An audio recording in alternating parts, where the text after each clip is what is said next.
Okay, friends, once again, welcome back and a very good evening to everybody. I hope you all are safe, your family member, your relative, your parents, your friends, all are safe, and you are enjoying this new era, this new way of learning. Friends, we are discussing chapter number 7, alternating currents. અને આપણે almost finish કરી ચૂક્યા છીએ છતાં પણ એકવાર તમને પૂછી લઉં છું કે એમાં કોઈ ડાઉટ હોય તો અને અધરવાઇઝ આપણે વિદ્યુત ચુંબકીય તરંગ નામનું ચેપ્ટરના ડાઉટ્સ સ્ટાર્ટ કરીશું. મેં તમને કીધું હતું કે વિદ્યુત ચુંબકીય તરંગ તમારે સોલ્વ કરીને લાવવાનું છે. આઈ હોપ કે તમે લોકોએ સોલ્વ કરી નાખ્યું હશે. મિત્રો, સામાન્યતઃ JEE નીટની અંદર એવું જોવા મળે છે કે 12મા ધોરણના જે ચેપ્ટર્સ હોય છે ને એ ટાર્ગેટેબલ હોય છે. એટલે 12મા ધોરણની અંદર બહુ ઇન્ટરેસ્ટિંગ કહી શકાય એવા chapters electricity, magnetism, optics, modern physics, આ બધા જ ચેપ્ટર પ્રમાણમાં સરળ કહી શકાય અને એના આધારિત MCQ પણ બહુ ફટાફટ સોલ્વ થઈ શકે એ ટાઈપના હોય છે. એટલે તમારે 12મા ધોરણના દરેકે દરેક ચેપ્ટરને ટાર્ગેટ કરવા જોઈએ. જેમ કે નીટની અંદર 45 ક્વેશ્ચન હોય તો એવી સંભાવનાઓ બહુ ઓછી હોય છે કે તમે 1 કલાકની અંદર 45 ક્વેશ્ચન સોલ્વ કરી નાખો. એટલે આના ઉપરથી હું તમને એવું સમજાવવાનો ટ્રાય કરું છું કે તમે કદાચ 11થના એકાદ બે ચેપ્ટર ના કર્યા હોય તો પણ કોઈ ફરક નથી પડતો. પણ તમે જે ચેપ્ટર્સ કરો એને એકદમ સારી રીતે કરવા જોઈએ. મિત્રો, સૌથી પહેલા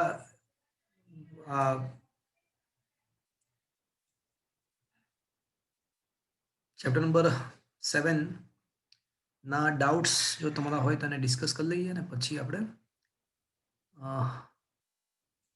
વિદ્યુત ચુંબકીય તરંગો ડિસ્કસ કરીએ. ચલો, ટેલ મી.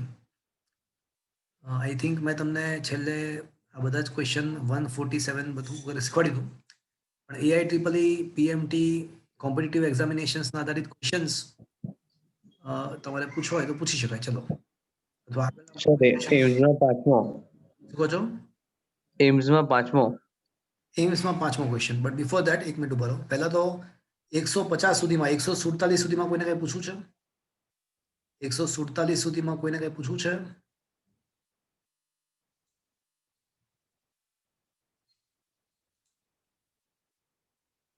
Anybody wants to ask any question from 1 to 147?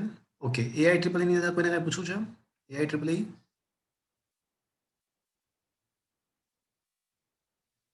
AIEEE ની અંદર કોઈને કંઈ પૂછવું છે? અચ્છા, PMT માં anybody wants to ask any question from PMT? I think આ થઈ ગયા છે બધા. ચલો, PMT માં કોઈને પૂછવું છે? અચ્છા, એમ્સમાં પાંચમો ક્વેશ્ચન છે ને એ ભૂતકાળમાં ફિલ્ટર પરિપથો આવતા હતા. લો પાસ ફિલ્ટર ને હાઈ બેન્ડ પાસ ફિલ્ટર ને એવું બધું, હાઈ પાસ ને બધું આવતું હતું, પણ હવે કેન્સલ્ડ છે. એ સિલેબસમાં જ નથી. JEE કે નીટ કે એડવાન્સ એક પણ સિલેબસમાં ફિલ્ટર્સ નથી હવે, એટલે કેન્સલ કરી નાખો. It is not required. Okay, so this is cancelled. Okay, so don't waste time. ચલો પછી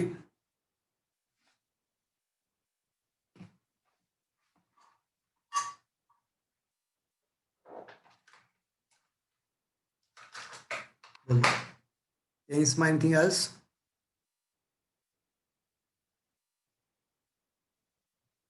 ચલો, સર એમાં સાતમો પ્રશ્ન. ઓકે,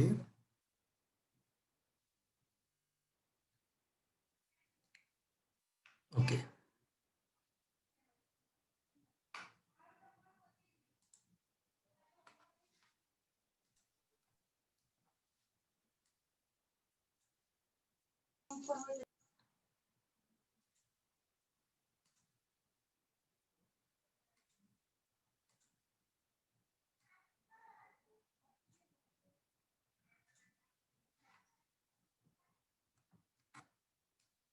જો શું કહે છે કે ધાતુની વીંટીને તેનું સમતલ લંબ રૂપે રહે, સમતલ એનું સમતલ અચળ અને સમક્ષ ચુંબકીય ક્ષેત્રને લંબરૂપે રહે તે રીતે પતન કરવા દેવામાં આવે છે. વીટી ટી બરાબર 0 સમયે ચુંબકીય ક્ષેત્રમાં દાખલ થાય છે. તો ટી બરાબર કેપિટલ ટી સમયે બહાર નીકળી જાય છે. તો વીટીમાં જે પ્રવાહ વહે છે એ નીચેનામાંથી કયો આલેખ સાચો ગણાશે? ઓકે, તો આની અંદર એવું આપ્યું છે કે જે વીટી છે એ ચુંબકીય ક્ષેત્ર ને લંબ રૂપે રહે તે રીતે પતન કરવા દેવામાં આવે છે. એટલે માની લો કે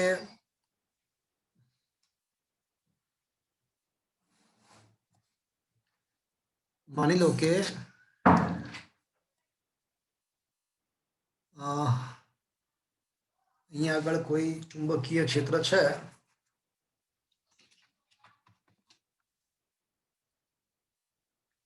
આ આપણી રિંગ છે,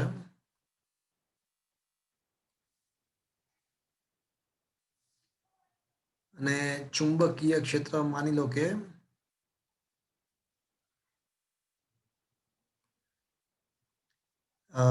રિંગના સમતલને લંબ રૂપે ગોઠવાયેલું છે આ રીતે.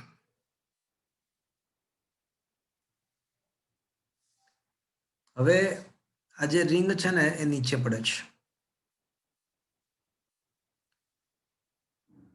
તો જ્યારે રિંગ ચુંબકીય ક્ષેત્રમાં દાખલ થશે તો દાખલ થતી વખતે શું થશે કે એની સાથે સંકળાયેલા ચુંબકીય ફ્લક્સમાં વધારો થશે.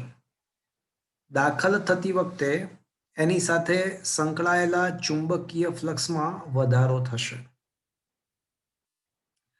પણ થોડા સમયગાળા માટે ચુંબકીય ફ્લક્સ અચળ બની જશે પછી થોડા સમય માટે, અને બહાર નીકળતી વખતે ચુંબકીય ફ્લક્સમાં ઘટાડો થશે. બહાર નીકળતી વખતે રિંગ જ્યારે ચુંબકીય ક્ષેત્રમાંથી બહાર નીકળશે ત્યારે ઘટાડો થશે. તો વચ્ચેના સમયગાળામાં રિંગ સાથે સંકળાયેલું ચુંબકીય ક્ષેત્ર અચળ રહે છે. ચુંબકીય ફ્લક્સમાં ફેરફાર ના થાય તો ઈએમએફ કેટલો આવશે? પ્રવાહ કેટલો, પ્રેરિત પ્રવાહ કેટલો આવશે? બોલો. ટી બરાબર 0 સમયે એન્ટર થશે અને ટી બરાબર કેપિટલ ટી સમય બહાર નીકળશે. પણ મિત્રો વચ્ચેનો અમુક સમયગાળો એવો હશે કે જેમાં રિંગ સાથે સંકળાયેલું ચુંબકીય ફ્લક્સ અચળ રહેશે અને ચુંબકીય ફ્લક્સમાં કોઈ ફેરફાર ના થાય તો ઈએમએફ ઉત્પન્ન થાય કે ના થાય? ન થાય. ના થાય. ઈએમએફ ઉત્પન્ન ના થાય એટલે વચ્ચેમાં એવો સમયગાળો આવશે કે ઈએમએફ ઉત્પન્ન નહીં થાય એટલે પ્રવાહ પણ રચાશે નહીં. એટલે એક વસ્તુ કન્ફર્મ્ડ છે કે આ ઓપ્શન ને આ ઓપ્શન તો નહીં જ આવે. Is that clear? હા સર. કારણ કે આમાં તો ઈએમએફ અચળ પ્રવાહ રાખ્યો છે અને આમાં પ્રવાહ વચ્ચેના ભાગમાં રાખ્યો છે, જે ખરેખર તો પ્રવાહ શૂન્ય આવશે. એટલે વચ્ચેના અમુક સમયગાળામાં પ્રવાહ શૂન્ય આવે એવો જ ઓપ્શન આવે. એટલે ઓપ્શન સી ને ડી તો કેન્સલ થઈ ગયા. ચલો આટલું સમજ પડી પહેલા તો? હા સર. ઓકે. હવે મિત્રો જ્યારે રિંગ દાખલ થાય છે ત્યારે ઉપર તરફનું ફ્લક્સ વધતું જાય છે. તો ઉપર તરફનું ફ્લક્સ વધતું જાય છે તો ઉપર તરફના ફ્લક્સને ઘટાડવા માટે લેન્ઝના નિયમ અનુસાર ઉપર તરફનું ફ્લક્સ વધતું જાય છે. તો ઉપર તરફના ફ્લક્સને ઘટાડવા માટે લેન્ઝના નિયમ અનુસાર પ્રેરિત પ્રવાહ એવી દિશામાં ઉત્પન્ન થશે કે જેથી કરીને ઉપર તરફનું ફ્લક્સ ઘટે એટલે પ્રેરિત પ્રવાહ પહેલા સમઘડી દિશામાં, પ્રેરિત પ્રવાહ સ્ટાર્ટિંગમાં સમઘડી દિશામાં રચાશે કારણ કે એને ઉપર તરફના ફ્લક્સને ઘટાડવું છે. જ્યારે બહાર નીકળશે આ ચુંબકીય ક્ષેત્રમાંથી ત્યારે ઉપર જતું ફ્લક્સ ઘટતું જશે કારણ કે બહાર નીકળતી વખતે ફ્લક્સ ઘટશે. તો ઉપર તરફનું ફ્લક્સ ઘટતું જશે તો પ્રેરિત પ્રવાહ એવી રીતે ઉત્પન્ન થવો જોઈએ કે ઉપર તરફનું ફ્લક્સ વધવું જોઈએ. ઉપર તરફના ફ્લક્સને વધારવા માટે પ્રેરિત પ્રવાહ વિષમ ઘડી દિશામાં વહેશે. આ બાત સમજ में? હા સર. એટલે બંને કિસ્સામાં પ્રવાહ વિરુદ્ધ દિશામાં ઉત્પન્ન થવું જોઈએ, બહાર નીકળતી વખતે અને દાખલ થતી વખતે. એવો કયો ઓપ્શન છે કે જેમાં બંને દિશામાં પ્રવાહ વિરુદ્ધ દિશામાં છે? Option B. Option B. तो this is the right answer. आया बात समझ में? Yes sir. चलो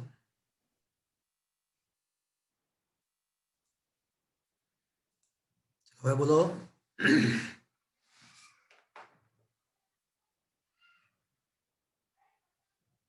બોલો.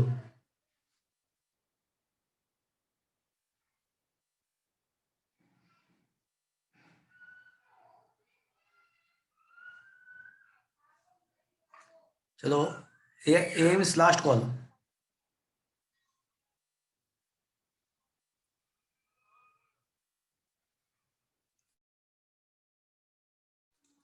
ચલો પૂછું છે મિત્રો, એમ્સ લાસ્ટ કોલ, અન્ય કોમ્પિટિટિવ એક્ઝામિનેશન્સ, અન્ય સ્પર્ધાત્મક, ચલો anybody wants to ask, last call, અન્ય સ્પર્ધાત્મક એક્ઝામ, લાસ્ટ કોલ.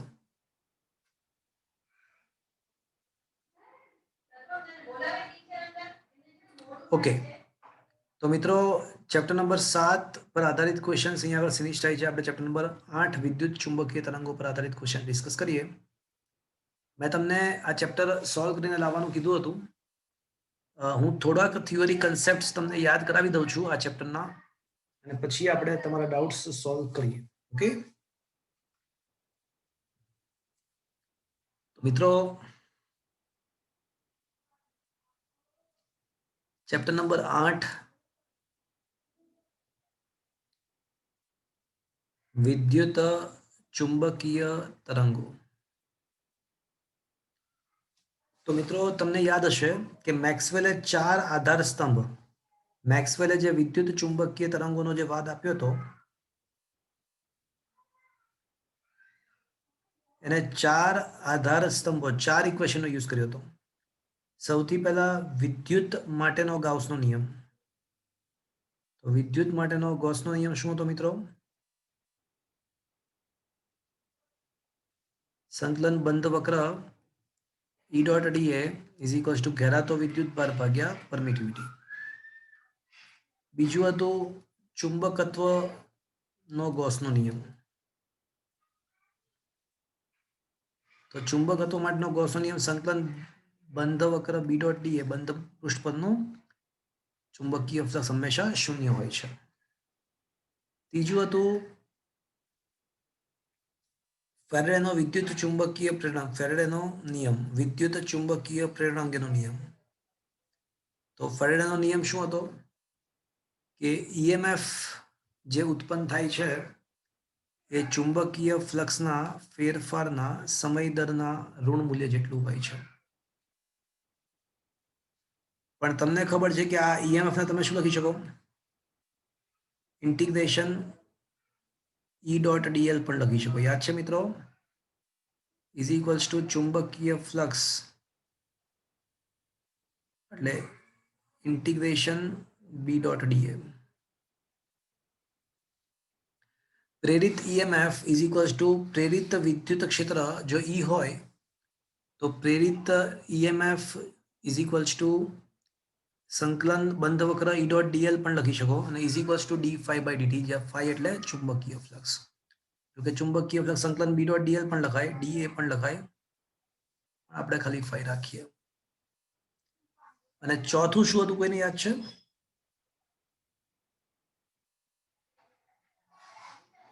ચોથું શું?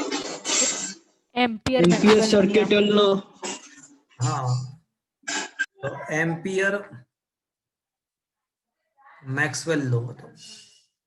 સંકલન કોઈ પણ બંધ વક્ર સાથે સંકળાતું ચુંબકીય, કોઈ પણ બંધ વક્ર પર ચુંબકીય ક્ષેત્રનું રેખા સંકલન is equals two mu 0 I conduction plus I displacement current.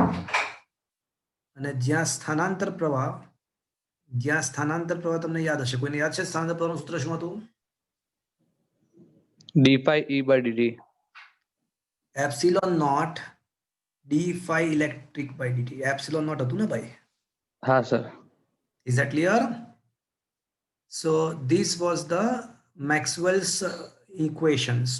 મેક્સવેલે આ બધા 4 ઇક્વેશન્સનો યુઝ કરી અને વિદ્યુત ચુંબકીય તરંગોનું અસ્તિત્વ હોય છે એવું થિયોરિટિકલી એસ્ટાબ્લિશ કર્યું. મેક્સવેલે એવું સાબિત કર્યું કે સમય સાથે બદલાતું જતું વિદ્યુત ક્ષેત્ર સમય સાથે બદલાતા ચુંબકીય ક્ષેત્રનું નિર્માણ કરે છે, અને સમય સાથે બદલાતું જતું ચુંબકીય ક્ષેત્ર પ્રેરિત ઇલેક્ટ્રિક ફિલ્ડ પણ પેદા કરે. તો આમ બંને વાઇસ વર્સા છે, અને એના પરિણામ સ્વરૂપ વિદ્યુત ચુંબકીય તરંગો ઉત્પન્ન થાય.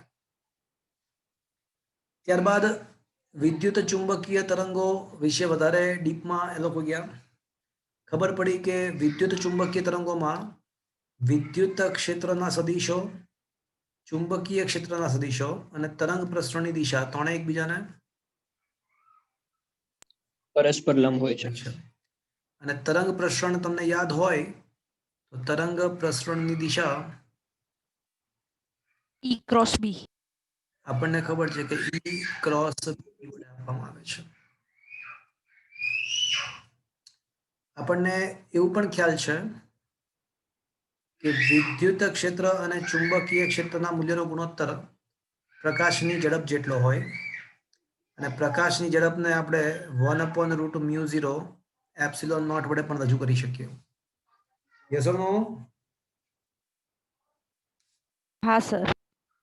આપણને એવું પણ ખ્યાલ છે કે કોઈ પણ માધ્યમનો વક્રીભવનાંક, તો મિત્રો માધ્યમના વક્રીભવનાંકને જો વક્રીભવનાંક એટલે કઈ બ્રાન્ચ થઈ? ઓપ્ટિક્સ.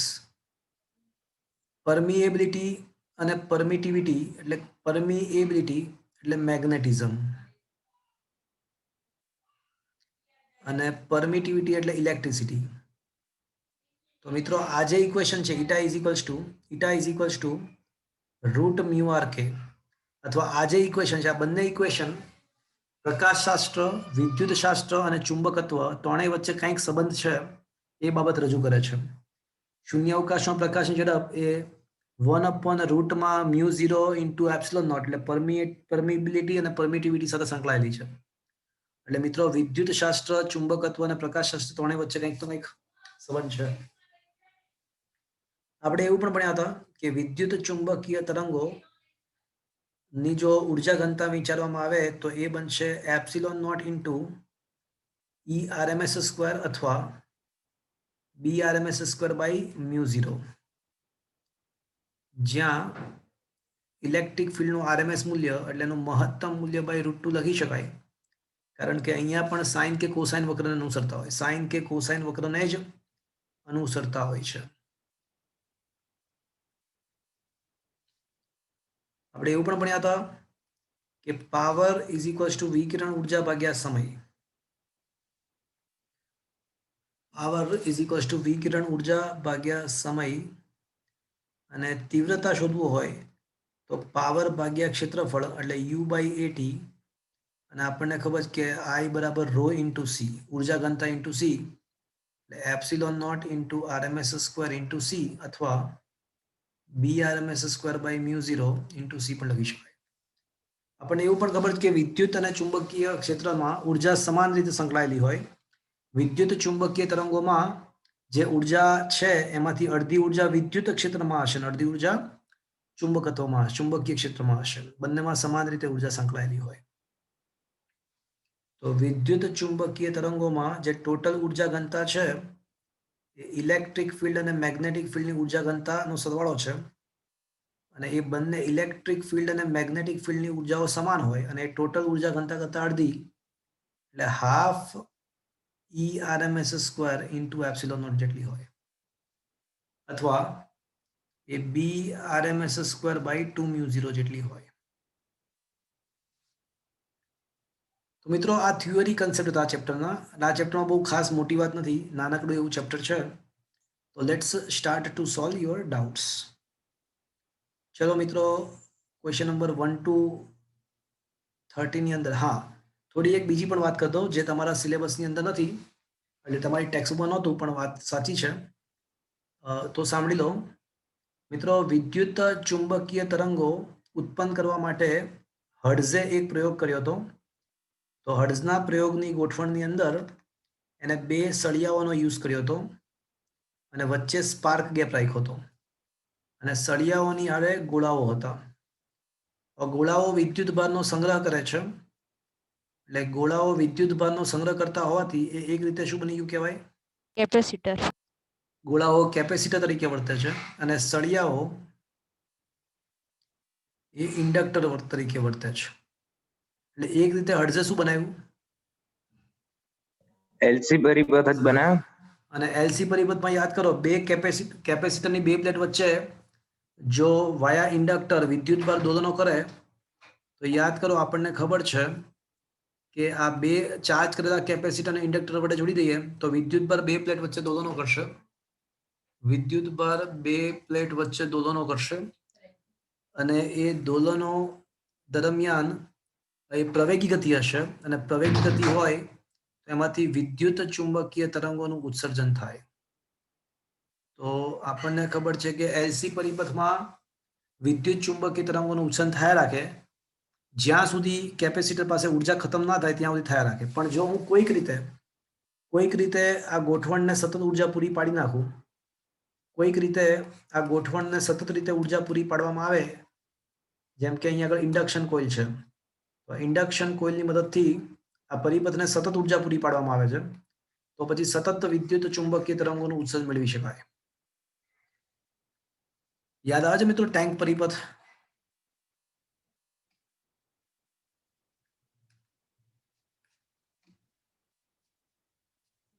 ટાંક સરને યાદ કરતા હતા આપણે. રીપલ ટેન્કનો એક પ્રયોગ પણ ભણ્યા હતા, હે ને? हाँ सर. તો ટેન્ક પરિપથ વર્ડ હતો, યાદ છે તમને? કે આ જે પરિપથ છે સતત વિદ્યુત ચુંબકીય તરંગોનું ઉત્સર્જન કરે તો પરિપથની ઉર્જા ઘટતી જાય. પણ જો તમે કોઈક રીતે ઉર્જા સતત પૂરી પાડતા જાવ આવા એલસી પરિપથને તો સતત વિદ્યુત ચુંબકીય તરંગોનું ઉત્સર્જન મેળવી શકાય. તો હર્ટ્ઝનો આ એક સિમ્પલ પ્રયોગ હતો જેના વડે એને વિદ્યુત ચુંબકીય તરંગો ઉત્પન્ન કર્યા હતા. પણ મજાની વાત એ છે કે ઉદ્ગમની નજદીકના વિસ્તારમાં, હવે સ્વીકારવાનું છે, ઉદ્ગમની નજદીકના વિસ્તારમાં વિદ્યુત અને ચુંબકીય ક્ષેત્ર, ઉદ્ગમની નજદીકના વિસ્તારમાં વિદ્યુત અને ચુંબકીય ક્ષેત્ર એક સમાન કળામાં નથી હોતા. જો જ્યારે વિદ્યુત ક્ષેત્ર મહત્તમ થાય ત્યારે ચુંબકીય ક્ષેત્ર સ્ટાર્ટ થયું. જો એટલે વચ્ચે કળા તફાવત કેટલો થયો કહેવાય મિત્રો?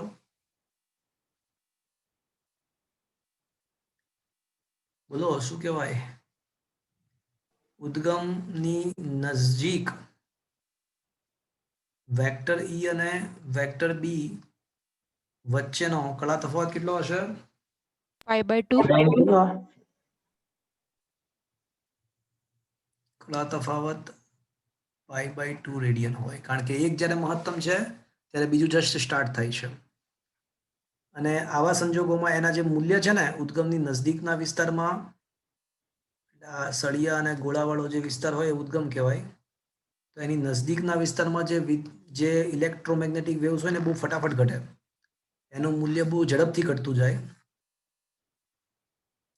એનું જે મૂલ્ય છે એ 1/r³ થી ઘટતું હોય,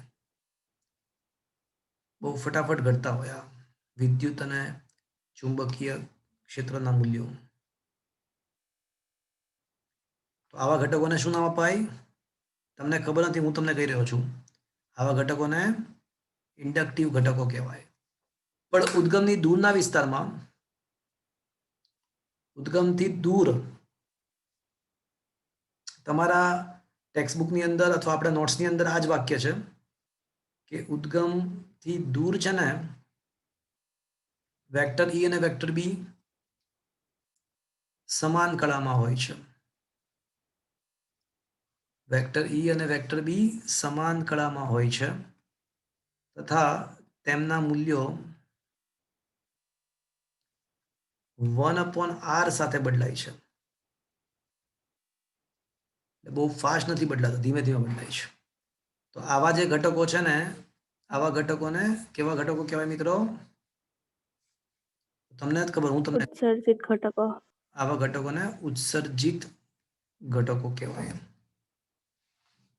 તો આ એક ઇન્ફોર્મેશન છે જે કદાચ તમારી જાણથી બહાર છે પણ તમને ખ્યાલ આવી ગયો હશે. હવે તમારા ડાઉટ્સ આપણે એકવાર જોઈ લઈએ ફટાફટ. ચલો બોલો મિત્રો, બોલો, પૂછવું છે એમાં 1 to 20 માં કઈ?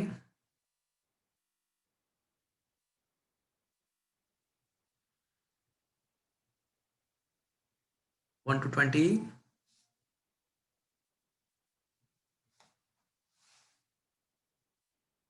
Anybody wants to ask the question from 1 to 20?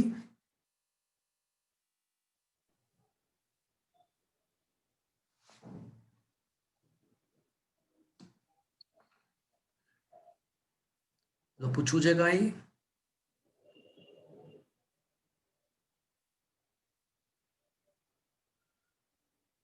Up to 25, 23, 21. Okay.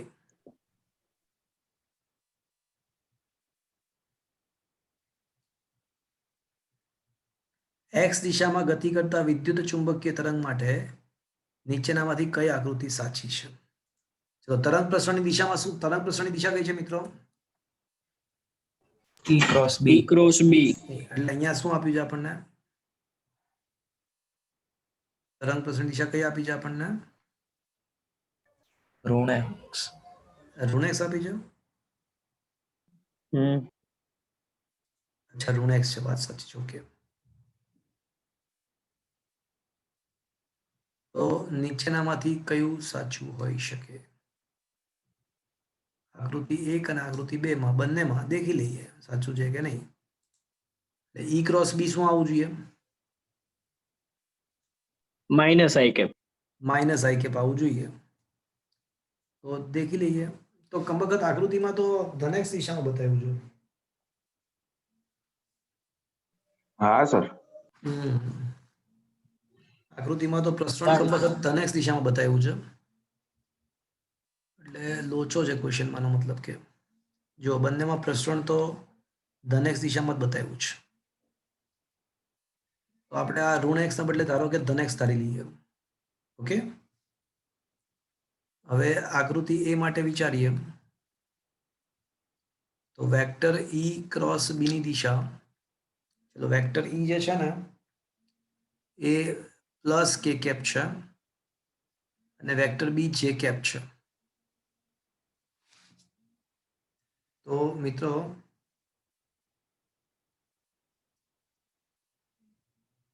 Just a minute of friends. તો આમાં જે ક્રોસ કે જે કે આઈ, તો કે ક્રોસ જે શું થશે? Minus I. Minus I. Minus I. એટલે આકૃતિ પ્રમાણે આ ખોટું, બરાબર છે. હવે ઓપ્શન બી માટે વિચારીએ, બીજી આકૃતિ માટે. તો ઈ ક્રોસ બી વિચારીએ તો વેક્ટર ઈ છે ને આમાં જે કેપ છે અને જે ક્રોસ કે એટલે આઈ. તો આનો મતલબ આ સાચું લાગે છે. તો શું આન્સર આપ્યો છે પાછળ? સર આમાં પહેલું સાચું આપ્યું છે, બીજું ખોટું પેલું આપ્યું છે. સાચું, બીજું ખોટું. હા, એટલે ખરેખર તો પછી શું હોવું જોઈએ ખબર છે? આ તેરો આમ ઉલટો હોવો જોઈએ, આમ બંનેમાં, તો થઈ જાય. સમજ્યા? હા સર. તો પછી ઓપ્શન એ સાચો બની જાય. Is that clear? અને ક્વેશ્ચન, યસ સર. અને ક્વેશ્ચનમાં પછી શું લખવાનું? ક્વેશ્ચનમાં ઋણ જ રાખવું પડે. ઋણ રાખવાનું. ઓકે. હા સર. ઓકે. Yes sir. એટલે તો તમને બરાબર જ એક્ઝામમાં તો બરાબર જ કરીને આપશો. Okay, don't worry about this.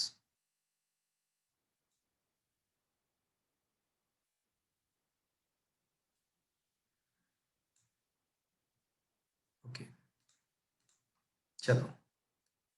Now we are going to discuss question number 23. 23. Okay. નીચેની આકૃતિમાં એક હર્ટ્ઝિયન ડાયપોલ નો મતલબ એલ અને સી પરિપથ થયો. હર્ટ્ઝિયન ડાયપોલ એટલે બીજું કશું નહીં, એલ સી પરિપથ.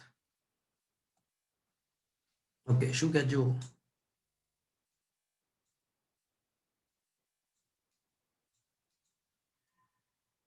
નીચેની આકૃતિમાં એક હર્ટ્ઝિયન ડાયપોલ દર્શાવેલ છે. તો નીચેના આપેલા વિકલ્પો કઈ આકૃતિ બિંદુ પી પાસે ડાયપોલથી ઉદ્ભવતા વિદ્યુત અને ચુંબકીય ક્ષેત્રની સાચી દિશા દર્શાવે છે? Okay, very good. તો મારી વાત ધ્યાનથી સાંભળજો. આ ધન વિદ્યુત ભાર છે ને આ ઋણ વિદ્યુત ભાર છે.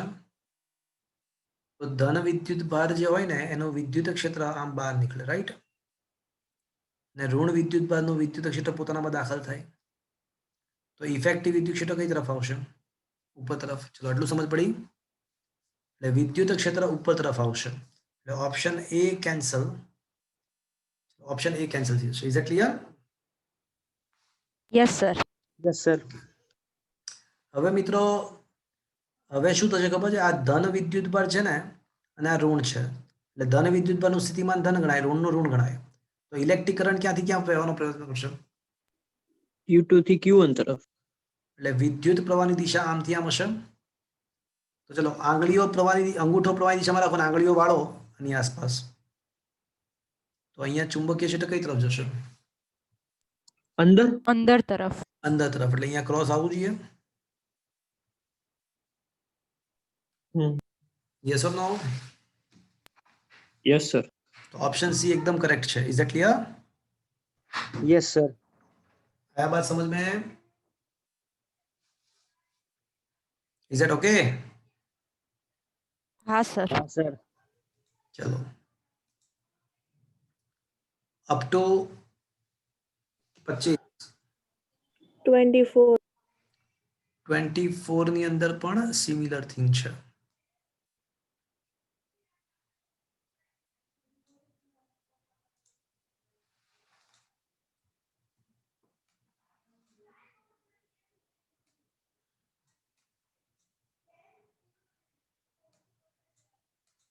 આકૃતિમાં ટી બરાબર ટી સમયે વિદ્યુત ડાયપોલના વિદ્યુતભારો દોલિત થતા દર્શાવ્યા છે. નીચેનામાંથી કઈ આકૃતિ તે ક્ષણે દોલિત થતા વિદ્યુતભારની વિદ્યુત અને ચુંબકીય ક્ષેત્રની સાચી રેખા દર્શાવશે? તો મિત્રો ધન વિદ્યુતભારમાંથી વિદ્યુત ક્ષેત્ર બહાર નીકળે, ઋણમાં દાખલ થાય. એટલે શું આકૃતિ સાચી કહેવાય? વિદ્યુત ક્ષેત્ર આ છે ને, વિદ્યુત ક્ષેત્ર રેખા છે. આ જો ઋણથી ધન જાય છે, શું આ સાચું કહેવાય? ઊંધું આપ્યું છે. એટલે આ બંને ખોટા જેવું કહી શકાય? વિદ્યુત હા ક્ષેત્ર સર. हाँ सर. અચ્છા, હવે આ બે માંથી એક ખોટો, અહીંયા એકમાં ક્રોસ હોવું જોઈએ ને એકમાં ડોટ હોવું જોઈએ. અચ્છા મિત્રો, આ બધા ખોટા થયા. એક જ અરે સર દિશા હા પતી જ ગયો. પતી ગયો ક્વેશ્ચન. ખાલી વિદ્યુત ક્ષેત્રથી જ પતી ગયો. Is that clear? હા સર. ક્ષેત્ર પણ સાચું છે. જો ચુંબકીય ક્ષેત્ર એટલે આ ધન છે ને આ ઋણ છે, તો પ્રવાહ કઈ તરફ વહેવાનો છે? નીચે તરફ. તો અંગૂઠો નીચે રાખો તો આંગળીઓ આ રીતે વીંટળાશે. તો આ બિંદુ પાસે ચુંબકીય ક્ષેત્ર ડોટ બનશે. ખબર પડ્યું? आया बात समझ में? आया बात समझ में? હા સર. હા સર. ऑप्शन बी જ સાચો બનશે. Is that clear? હા સર.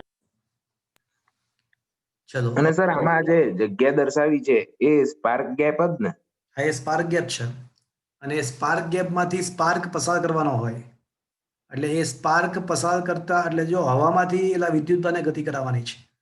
એટલે વાહક પદાર્થમાંથી તો વિદ્યુતભાર ગતિ કરે એ સ્વાભાવિક છે, પણ હવામાંથી વિદ્યુતભારને ગતિ કરાવવા માટે હર્ટ્ઝ છે ને અલગ અલગ રીતના પ્રયત્ન કરતો હતો. પણ અચાનક એને દેખ્યું કે જ્યારે પ્રકાશ એના ઉપર સળિયા પર પ્રકાશ આપાત થાય છે ને, તો સહેલાઈથી ઇલેક્ટ્રોન પસાર થઈ જાય છે એક જગ્યાથી. એટલે એનો મતલબ શું થયો કે પ્રકાશ આપાત થવાની સાથે ઇલેક્ટ્રોન આ ગેપમાંથી પસાર થયા, એટલે એનોડથી કેથોડ તરફ અથવા કેથોડથી એનોડ તરફ, કેથોડથી એનોડ તરફ ગયા હવામાંથી પણ. એટલે વાહક નથી છતાં પણ પસાર થયા. એનો મતલબ શું થયો કે ઇલેક્ટ્રોન બહાર નીકળીને ગયા હશે. એટલે આ ઘટનાને શું કહેવાય? ફોટો ઇલેક્ટ્રિક અસર. એટલે હર્ટ્ઝ કરતો તો વિદ્યુત ચુંબકીય તરંગો ઉત્પન્ન કરવાનો પ્રયોગ, પણ એને બાય મિસ્ટેક શું શોધી કાઢ્યું હતું? હા ફોટો ઇલેક્ટ્રિક. અસર શોધી કાઢી હતી. યાદ આવે છે? हाँ હા सर. સર. ચલો up to 30 30મો MCQ sir. 30. Okay,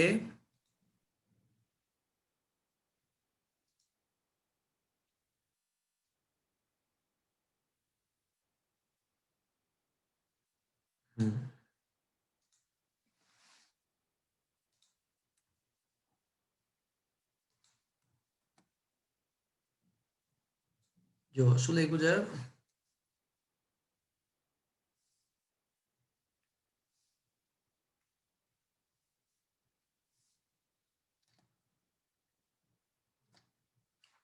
એક વિદ્યુત ચુંબકીય તરંગના વિદ્યુત ક્ષેત્રનું સમીકરણ આપણને આપ્યું છે. તો ઉદ્ભવતું દબાણ પૂછ્યું છે. તો મિત્રો દબાણ પૂછ્યું છે આપણને, વિદ્યુત ક્ષેત્રનું સમીકરણ આપ્યું છે અને દબાણ પૂછ્યું છે.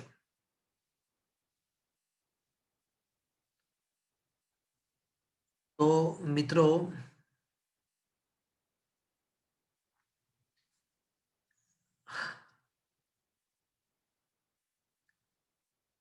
ઓકે,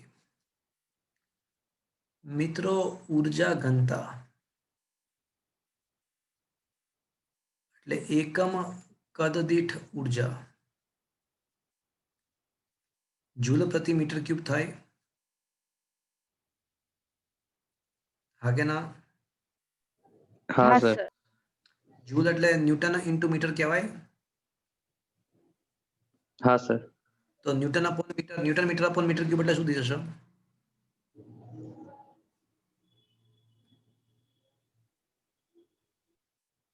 તો મિત્રો હવે ગમે ત્યારે યાદ રાખજો કે તમને ગમે ત્યારે જો વિકિરણ વડે ઉદ્ભવતું દબાણ એવું આપ્યું હોય તો ઉર્જા ઘનતા શોધી કાઢવાની, કારણ કે એનો એકમ અને દબાણનો એકમ સમાન બની જાય છે. તો ઇનડાયરેક્ટલી આપણને ઉર્જા ઘનતા પૂછી છે, અને ઉર્જા ઘનતા યાદ છે ને, epsilon not into E RMS square, એટલે epsilon not into E 0 square by 2 થશે. Epsilon naught 8.85 10⁻12. મહત્તમ મૂલ્ય 10 છે. ઇલેક્ટ્રિક ફિલ્ડનું મહત્તમ મૂલ્ય 10 છે. 10 નો વર્ગ 100 અને ભાગ્યા 2. 8.85 નું અડધું કરો, 4.42 ગુણ્યા 10⁻10 पास्कल. आया बात समझ में? હા sir. Is that clear? Yes sir.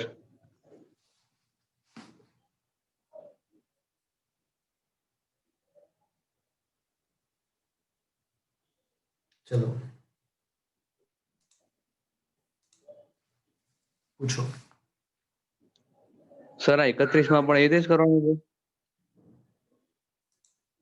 હા, तीव्रता આપી છે આપણને ખબર છે કે I બરાબર રો સી. तीव्रता I બરાબર રો ઇન્ટુ સી. તો તમે રો શોધી કાઢો ઉર્જા ઘનતા, તો એ તમારા માટે દબાણ બનશે. ઓકે, હા સર. I બરાબર રો ઝી, રો એ જ આપણા માટે દબાણ છે, ઇઝ ઇક્વલ્સ ટુ તીવ્રતા ભાગ્યા સી. તીવ્રતા 1400 છે અને ભાગ્યા 3 ઇન્ટુ 10⁸. 4 3 12, 4.2 વધે એટલે 20 એટલે 8, 6 3 18, 10⁻6 પાસ્કલ બરાબર છે. Is it clear? હા સર. ચલો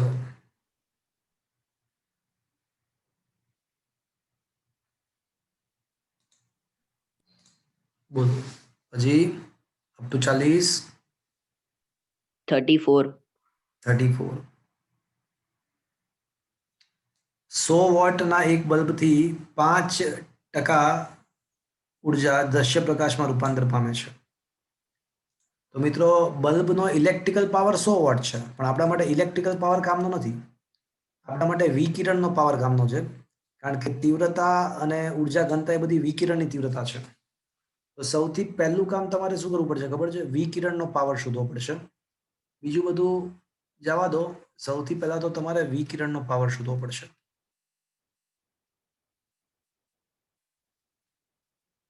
તો વિકિરણનો પાવર ઇઝ ઇક્વલ્સ ટુ બલ્બનો જે પાવર છે એના માત્ર કેટલા ટકા? 5%. 5% ઓફ 100 વોટ. તો પહેલા વિકિરણનો પાવર કેટલા વોટ આવશે મિત્રો? 5 વોટ. 5 વોટ. હવે શું કહે છે કે બલ્બથી 1 મીટર દૂર આવેલી ગોલીય સપાટી પર તીવ્રતા શોધવાની છે. તો મિત્રો તમને ખ્યાલ હશે કે તીવ્રતા એટલે શું? એકમ ક્ષેત્રફળમાં એકમ સમય દીઠ આપાત થતી ઉર્જા. પણ ઉર્જા ભાગ્યા સમય તો પાવર થાય, તો પાવર ભાગ્યા ક્ષેત્રફળ, એટલે પાવર ભાગ્યા ગોલીય સપાટી છે, તો ક્ષેત્રફળ શું આવશે? 4πr². આયા બાત સમજ में? हाँ सर. પાવર છે 5 વોટ અને ભાગ્યા 4 પાઈ અને R1 નો વર્ગ, એટલે 5/4 પાઈ આવું થાય. તો 5/4 પાઈ એટલે સ્વાભાવિક રીતે આ 5/12 13 પોઈન્ટ સમથિંગ સમથિંગ આવશે. તો આન્સર ઓબ્વિયસલી 0 પોઈન્ટથી જ સ્ટાર્ટ થાય ને, તો પછી સમજો છેદ મોટો છે. આ બાત સમજ में? हाँ सर. કરજો, બરાબર છે. ચલો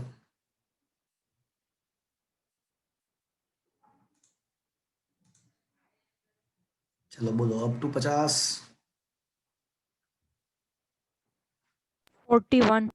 41. ओके.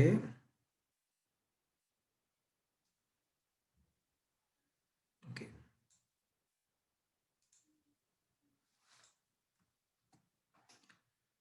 આ તો આપણા ટેક્સ્ટ બુકમાં મેં કરાવેલો ક્વેશ્ચન છે. આ તો થયેલો છે ને, કરાવેલો છે. આપણને ખબર છે કે સી બરાબર E0 બાય B0. આપણને ખબર છે કે સી બરાબર એફ લેમડા 2 પાઈ વડે ગુણીએ અને 2 પાઈ વડે ભાગીએ તો 2 pi F upon 2 pi by lambda. 2 pi F ને ઓમેગા કહેવાય, 2 પાઈ બાય લેમડા તરંગ સદિશ કે કહેવાય. તો આમ સાબિત થાય છે કે E0 by B0 is equals to omega by k. બીજી ભાષામાં E0 કે is equals two B0 omega. યાદ રાખવાની ટેકનિક પણ સમજાવી હતી કે એક બીવી चाहिए, एक बीवी. कितनी बीवी? एक बीवी. ओके. Yes, sir. चलो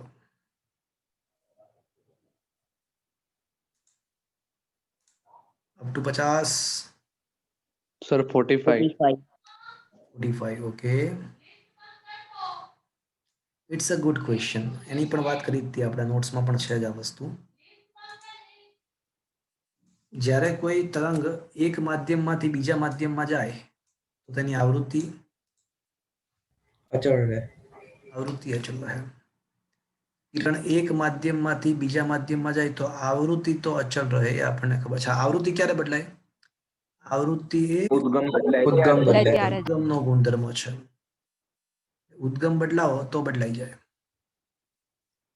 માધ્યમ બદલાવાથી કઈ આવૃત્તિ ના બદલાય. તો આવૃત્તિ તો કેવી રહેશે મિત્રો? અચળ. એટલે આવૃત્તિ અચળ રહે એવા બે ઓપ્શન છે. Is that clear? બી અને ડી. હા લંબાઈનું શું થાય? તો eta is equals two route, આપણને ખબર છે રૂટ મ્યુ આર કે. હા કે ના? હા સર. મ્યુ આર આપણને આપ્યો, ઈઆર આપણને આપ્યો ચાર્જ. કે એટલે આપણને ખબર છે કે કે નો મતલબ શું થયો? સાપેક્ષ પરમિટિવિટી. Epsilon r. તો એપ્સિલોન આર 4 આપ્યું છે ને મેગ્નેટિઝમ માટે કશું નથી આપ્યું. એટલે એવું સમજવું કે સાપેક્ષ પરમિએબિલિટી 1 જ હોય. કશું આપ્યું ના હોય તો ઓટોમેટિકલી એવું સમજવાનું કે એ માધ્યમની પરમિએબિલિટી છે ને શૂન્ય અવકાશ જેટલી જ છે. એટલે માધ્યમની પરમિએબિલિટી કશું નથી આપ્યું એટલે એવું ધારી લેવાનું કે શૂન્ય અવકાશ જેટલી છે. તો મ્યુ ભાગ્યા મ્યુ 0 1 થઈ જશે, એવું ધારી લેવાનું. તો આનો આન્સર 2 આવશે. અને યાદ કરો, આપણે વારંવાર વાત કરી છે કે માધ્યમની અંદર તરંગ લંબાઈ જે શૂન્ય અવકાશમાં એના ઈટામાં ભાગની થાય. શું આ વાત થયેલી છે મિત્રો? હા, હા sir. સર. તો હવે માધ્યમની અંદર તરંગ લંબાઈ કેટલી થઈ જશે? અડધી. તો આ આન્સર વધારે સાચો ગણાશે. Is it clear? Yes sir. આયા બાત સમજ में? હા સર. ओके.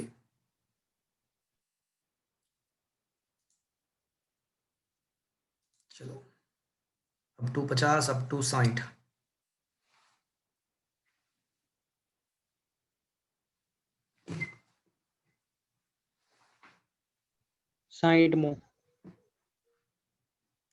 અપ ટુ 50 કઈ પૂછવું છે? Up to 50, up to 55. ચલો 60મો ક્વેશ્ચન.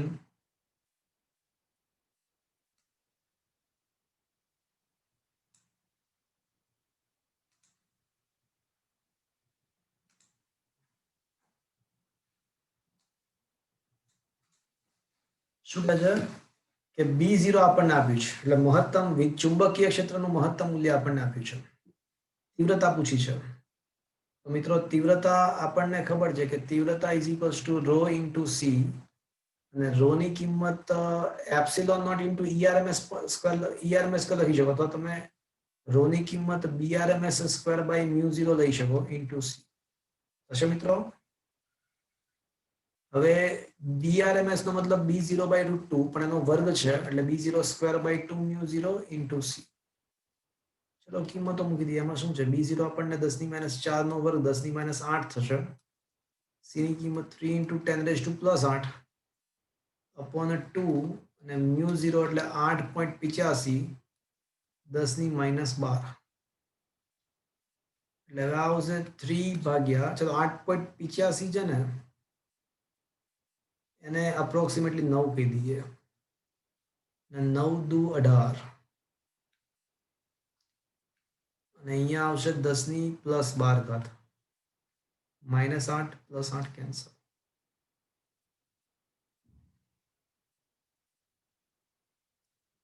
અચ્છા મ્યુ 0 છે ભાઈ, મ્યુ 0 ની કિંમત થોડી ને 8.85 છે, એપ્સિલોન નોટ ની કિંમત 8.85 છે, સોરી. મ્યુ 0 ની કિંમત તો શું છે મિત્રો? 4 પાઈ ગુણ્યા 10 ની -7. તો છેદમાં આવશે તમારું 8 પાઈ આવશે અને અંશમાં આવશે 10 ની 7 ઘાત. તો મિત્રો પાઈ ની કિંમત 3.14 ગુણ્યા 8 કરો ને તો 14 અઠ્ઠા કેટલા થાય? 14 અઠ્ઠા કેટલા થશે?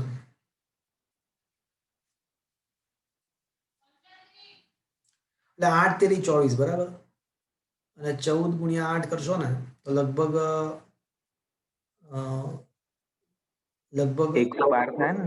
હા 108 એટલે સમજો ને 1.08 એટલે 1.08 અને 24 એટલે 25.08 એટલે છેદમાં 25 જેવું આવશે, એટલે 3/25 જેવું આવશે.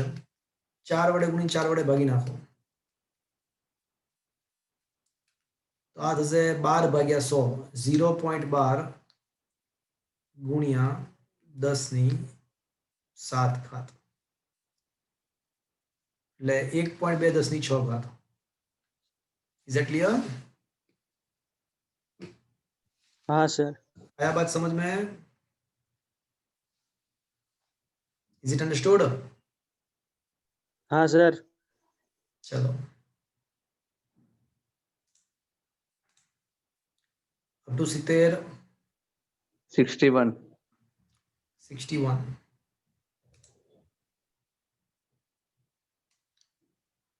विद्युत चुंबकीय तरंगમાં સરેરાશ તીવ્રતા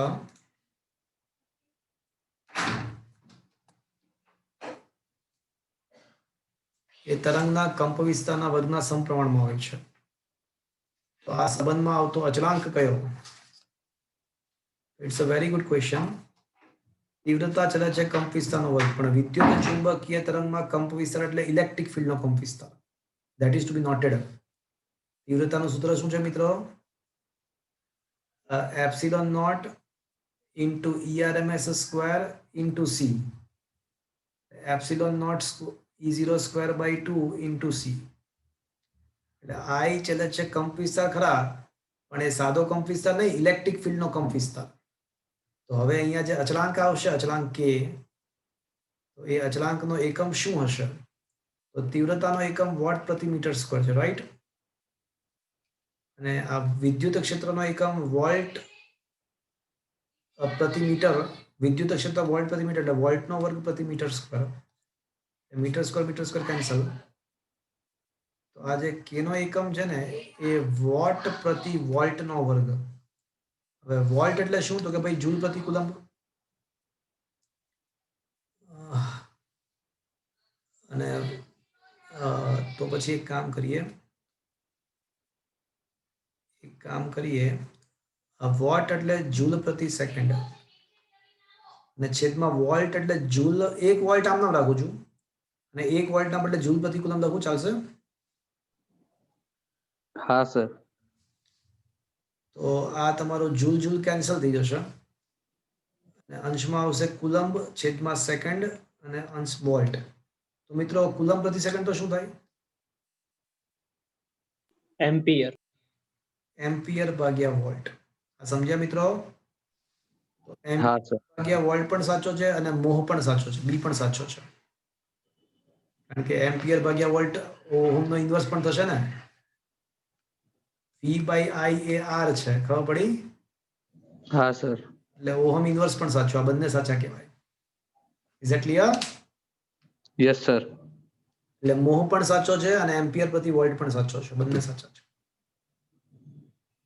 ઇઝ ઇટ ઓકે? સરસ ક્વેશ્ચન હતો. हाँ सर. ચલો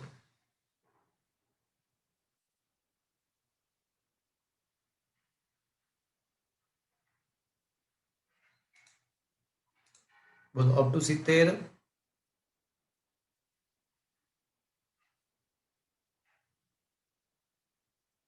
ટુ 80, 79. 79. સંદેશા વ્યવહારમાં તથા રડારમાં માઇક્રો તરંગનો ઉપયોગ થાય છે કારણ કે કોમ્યુનિકેશન સિસ્ટમમાં જનરલી માઇક્રોવેવ્સ યુઝ થાય એનું કારણ શું હશે? આપણે લોજિકલી વિચારીએ કે સંદેશા વ્યવહારમાં માઇક્રોવેવ્સનો યુઝ થવા પાછળનું કારણ શું હશે? તો મિત્રો માઇક્રોવેવ્સ પેલા ક્યાં આવે છે યાદ કરી લઈએ. દસમી ડેક્સી એમાં આ જે છે માઇક્રોવેવ્સ છે. તો માઇક્રોવેવ્સ જે છે ને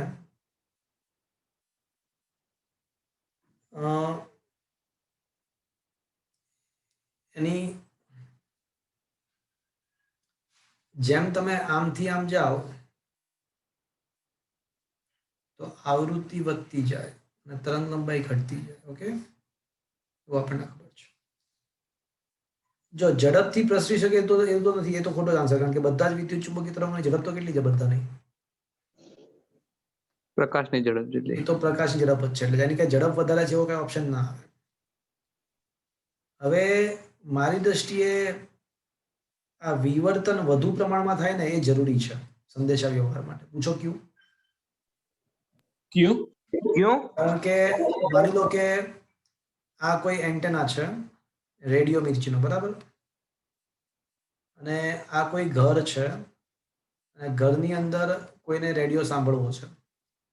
તો રેડિયો મિર્ચીના ટાવરમાંથી જે તરંગો નીકળશે એ જો સીધા જ માર્ગે ગતિ કરે તો એ ઘરમાં ઘૂસી જ નહીં શકે, પણ જો વિવર્તન થતું હોય તો એની જગ્યામાંથી વગેરેથી જઈ અને એ અવાજ પહોંચી શકશે. ખબર પડી મિત્રો? તરંગો પહોંચી શકશે. હા સર. એટલે મારી દ્રષ્ટિએ વધારે સાચો આન્સર રેડિયો તરંગોનું વિવર્તન વધુ થાય છે એવું હોવું જોઈએ. તમે જોઈ શકો છો કે માઇક્રોવેવ્સ જે છે ને એની આવૃત્તિ ઓછી છે. આવૃત્તિ આ બધા કરતા ઓછી છે. સામાન્યતઃ બીજા બધા તરંગોની સાપેક્ષે આવૃત્તિ ઓછી છે એટલે તરંગ લંબાઈ વધારે કહેવાય. અને તરંગ લંબાઈ વધારે તો લેમ્બડા બાય ડી ગુણોત્તર પણ મોટો થાય. લેમ્બડા બાય ડી ગુણોત્તર મોટો હોય તો વિવર્તન પણ વધુ થાય, ને એ જરૂરી છે. કોમ્યુનિકેશન માટે વિવર્તન વધારે થાય જરૂરી છે. અધરવાઇઝ તો શું થાય? અધરવાઇઝ તો તરંગો સીધા માર્ગે જ વ્યા જાય. તો ખૂણા ખાચરામાં કોઈ રેડિયો પડ્યો હોય તો એ રેડિયો તરંગને ઝીલી શકશે બરાબર ના નહીં. સંભળાય. સમજ પડી મિત્રો? હા હા sir. Sir. It's a good question. Sir આમાં પાછળ બી આપેલું. બી ના આવે, આ સી આવવું જોઈએ. કોમ્યુનિકેશન થવા માટે વિવર્તન વધુ થાય, ઓછું થાય જરૂરી નથી. વધારે વિવર્તન થાય. Is clear? હા સર. તો ભૂલ છે. પાછળ જો ઓપ્શન સર આ રડાર એટલે પેલું રડાર એટલે રેડિયો ડિટેક્ટિંગ એન્ડ રેન્જિંગ. કયો ક્વેશ્ચન હતો ઓડો હમણાં? હમણાં જે વાત કરી કયો ક્વેશ્ચન હતો? 79. હા.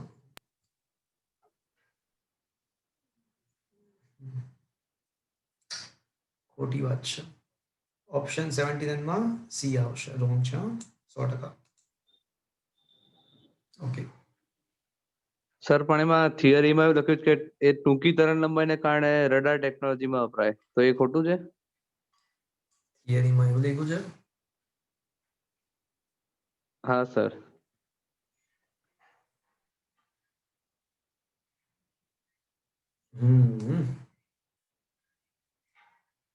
તો આવૃત્તિ જોવી પડતી હશે સર, કે ટૂંકી તરંગ લંબાઈ હોય તો આવૃત્તિ વધારે. એ તો બરાબર છે, પણ late me check the theory.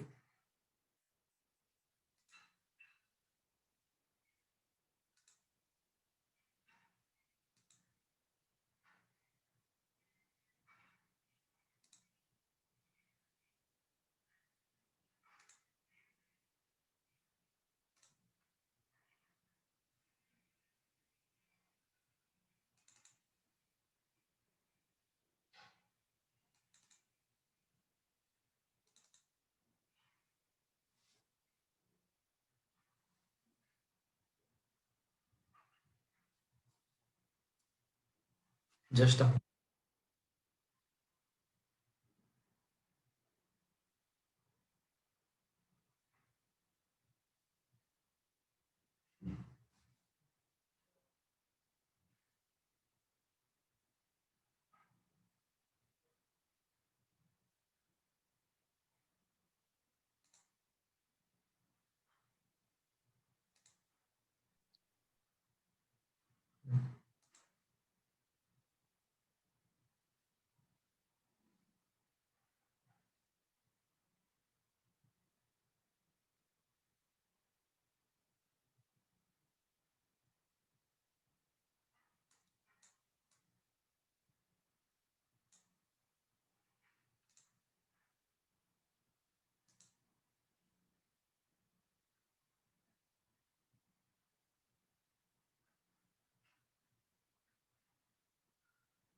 Okay, બધી જગ્યાએ ટૂંકી તરંગ લંબાઈ શબ્દ વાપર્યો છે મિત્રો. તરંગ લંબાઈ ટૂંકી એવો જ શબ્દ વાપર્યો છે.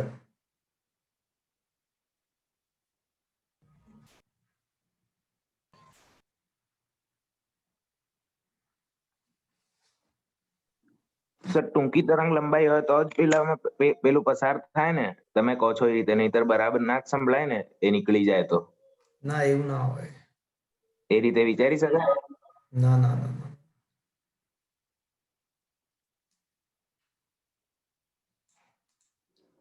એટલે આને રહેવા દો, હું થોડું વધારે તમને ડિટેલમાં જઈ કોમ્યુનિકેશન થોડું વધારે ડિટેલમાં જઈને હું તમને કહીશ. અત્યારે ઓપ્શન સાચો હોય એવું લાગે છે, એટલે એમાં જે લખ્યું છે સાચું છે કે ઓછી તરંગ લંબાઈ જે ઓપ્શન છે ને એ વધારે સાચું લાગે છે અત્યારે.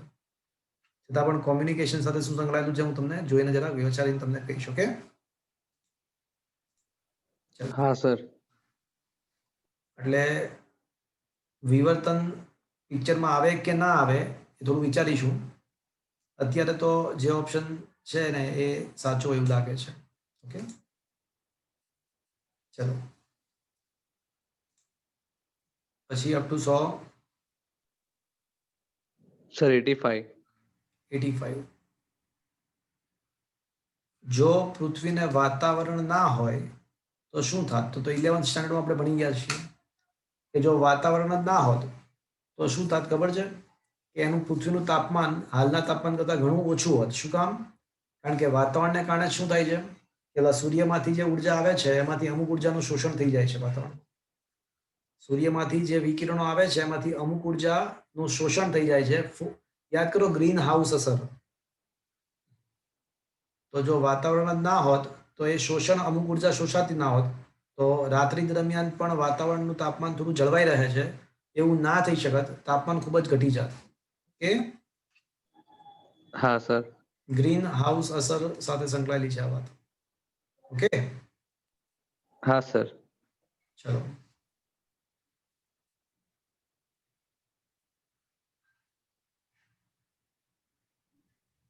સર 86. હવે આમાં થોડું નેટમાં સર્ચ મારવું પડશે. હાર્ડ એન્ડ સોફ્ટ એક્સરેઝ, તો કદાચ આવૃત્તિ જ હોવો જોઈએ સંદર્ભ. જેની આવૃત્તિ બહુ વધારે હોય ને એને હાર્ડ એક્સરે કહેવાય. તો let me check hard and soft એક્સરેઝ.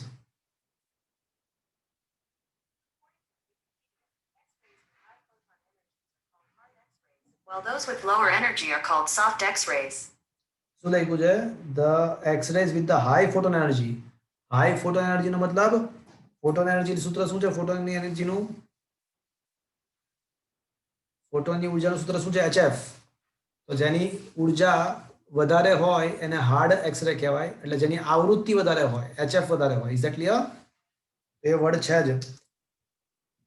Hard x ray અને સોફ્ટ એક્સરે ઇન્ટરનેટમાં છે જ. તો હાર્ડ એક્સરે નો મતલબ જેની આવૃત્તિ અથવા ફોટોનની ઉર્જા વધારે હોય જેની આવૃત્તિ ફોટોનની ઉર્જા ઓછી હોય એને સોફ્ટ એક્સ રે કહેવાય. તો સંદર્ભ તરીકે કોણ લેવો જોઈએ? આવૃત્તિને. Okay, yes sir. ચલો.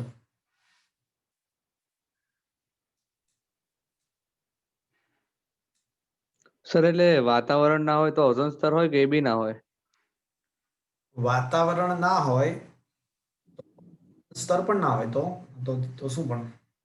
નહીં સર, એટલે ઓઝોન સ્તર જે પારજાંબલી કિરણો શોષણ કરે છે એ જ ના હોય તો પછી જે બધા કિરણો ડાયરેક્ટ જો પૃથ્વીની સપાટીને અથડાય તો ભાઈ પૃથ્વીનું તાપમાન વધવું જોઈએ ને. તો ના, એમાં શું થાય કે નિયમ એવો છે કે તાપમાન પૃથ્વીનું, એટલે પૃથ્વી સપાટીની વાત નથી, પૃથ્વીની આસપાસનું તાપમાન એવું વિચારવાનું પહેલી વાત.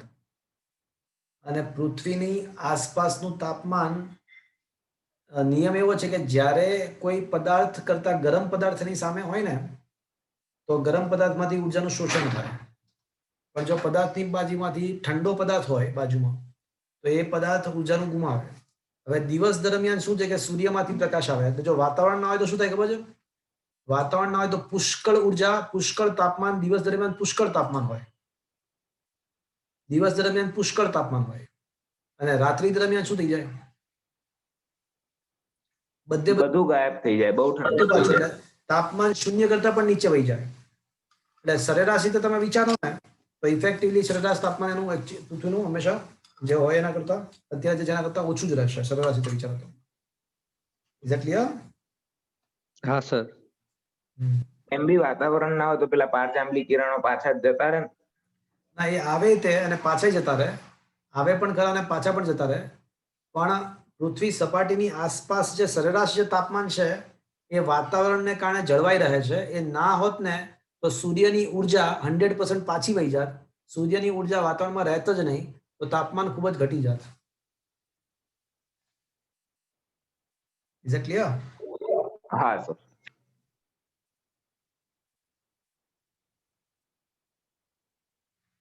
ચલો, અપ ટુ 100.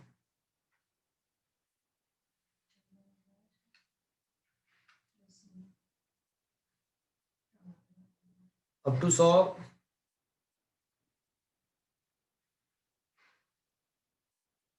up to चलो AIEEE PMT अन्य स्पर्धात्मक एग्जाम पूछो. સર 105. 105. ओके. બોલોમીટર. બોલોમીટર ખાલી જગ્યા નક્કી કરવા માટે વપરાય. તો બોલોમીટર ખાલી જગ્યા નક્કી કરવા માટે વપરાય. ખરેખર તો બોલોમીટર નામનું જે સાધન છે ને એનો ઉપયોગ થકી તીવ્રતા વર્સિસ તરંગ લંબાઈનો આલેખ દોરવામાં આવતો હતો. બોલોમીટર નામના સાધન વડે સૂર્યમાંથી આવતા વિકિરણની તીવ્રતા વર્સિસ તરંગ લંબાઈનો આલેખ દોરવામાં આવતો હતો. હવે એનો યુઝ શા માટે થાય? તો લેટ મી ચેક. એટલે તમારા સિલેબસમાં તો નથી પણ knowledge point of view use of bolometer. According to bolo.berkeley.edu, a bolometer is a detector for radiation or particles. We use bolometers to detect light in the far infrared and M waves. Infrared તરંગોના detect કરવા માટે થાય છે ભાઈ. બોલોમીટરનો ઉપયોગ infrared તરંગોના detection માટે થાય છે. ઓકે, હા સર. એવું નોલેજ આપણને મળ્યું અત્યારે. Okay, yes sir. દરેક તરંગો માટે અલગ અલગ મીટર આવતા હશે. હવે એવું ખબર નહીં. હા, તમને જોવું તો છે ને તમારી પાસે, છે જ તમારી પાસે. હા, કોના વડે ડિટેક્શન થાય? અલગ અલગ તરંગોનું ડિટેક્શન કોના વડે થાય? જો આ રહ્યું છે, જો અલગ અલગ તરંગોના ડિટેક્શન માટે કોનો યુઝ થાય તો એનું છે ટેબલ. જો રેડિયો તરંગ માટે રિસીવરનું એન્ટેના યુઝ થાય, માઇક્રોવેવ માટે પોઈન્ટ કોન્ટેક્ટ ડાયોડનો યુઝ થાય, પારરત માટે જો રહ્યું બોલોમીટર. દેખાયું? હા સર. દેખાયું ને? આઈ રહ્યું. આ રહ્યું, દેખાયું? છે ને? બોલો બોલો, કયું મીટર? બોલોમીટર. બોલોમીટર. ચલો, છે. પછી